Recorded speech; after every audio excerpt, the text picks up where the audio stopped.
notice inside of my animatic here, there's a little checkerboard background behind all of my little storyboards. The storyboards are square, yet the final render output of my video file is going to be rectangular. So we have some empty transparent pixels on either side that we want to fill in with some sort of color. At the moment, if we were to render our image, let's just do it real fast, you're going to see that what the computer is going to draw is transparent pixels, or it's going to draw black pixels. We don't want that. We want to be able to control what's in the background, if you will, and we can do that very quickly by adding some generated effects inside of our timeline. Now we're going to put a solid color layer on the bottom row of our entire timeline down here. So I need to move all of my clips up one row, and with them all selected just by dragging out a box and selecting our clips, I can very quickly move them up. There we go. And place my playhead at the beginning of our sequence so that my generated clip goes at the beginning. Now, what we want to do here, in order to create a generated clip that's going to be a color on this first track in our video sequence, is start by going to the Add pull-down menu. And you can see that we can add a number of different things, including text. We'll come back to that in here in a minute. But let's begin with color. Now, you can see the moment we add color, it goes to the first track at the location of our playhead. I want to just extend this to the total duration of my shot and put my playhead in the center so I can start to see and understand how all this is going to work. Before we get to the massive problem that is we can't see the color in the background, let's just change the color real quick over inside of our transform properties over here. I'm going to increase the brightness, and to make it real bright and obvious what we're doing, we'll make it this lovely shade of magenta.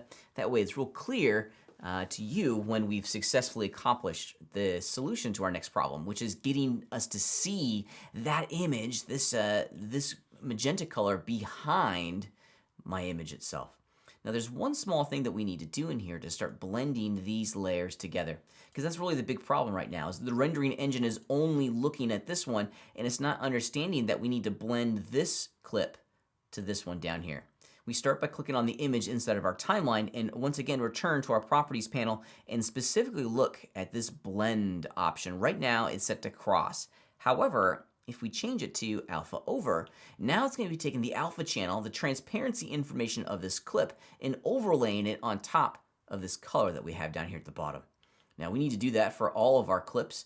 Let's see if we grab them all and change it to let's see. Oh yeah, with all of them selected, we're not getting that alpha option available to us. So we gotta do it real fast for each one of them. Alpha over. Yeah, there we go. Let's run through this real fast. And we'll be up and running. And we'll be able to put a nice color behind all of our storyboards. Oftentimes this happens, especially when we're working with storyboards, the size of the image doesn't quite necessarily match the frame size of our film that we're working on. Very normal, very normal. And at this stage, we're just making an animatic. It's not super important that all of these details match up at this point. Well, when we start crafting our keyframes and defining the physical movements within inside of these shots, then it will become a big deal. But at the moment, we can kind of live with it being slightly truncated on either side. If we play our animation, yep, now everything is working just the way we want it to work. Let's take a moment here and get rid of this lovely magenta color and return it to white. Something right about there. That way it just looks like it's blending in a little bit more pleasing for our audience as we start to go through this process. I like it. Now, if we render our image real fast, I like to do this just to kind of spot check it. Yep, now we're getting something that's matching my expectations. We're no longer getting that transparent, checkerboard pattern on either side of our storyboard. It is accepting the color channel, the generated color strip that we have down here below, and putting it underneath all of our images, just the way I wanted it. So it's looking very cool.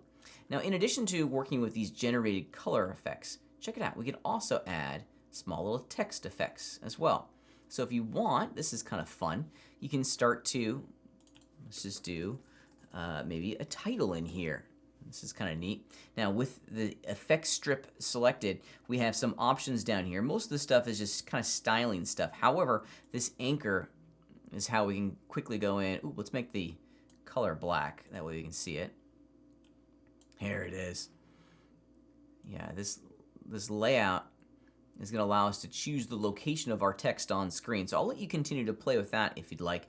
There's some really great customization controls in here that will continue to provide you with a lot of options on simple text and simple titling, excuse me. It's simple. The video sequence editor is not designed to be a replacement for a high-end motion graphics application like After Effects and the really great tools that we see in Premiere Pro or in Final Cut Pro, but it is a fantastic tool for us to go in and continue to block out these generated effects so that we are incorporating the titles, small little effects within inside of the sequence as we prototype the duration and the totality of our small little short film.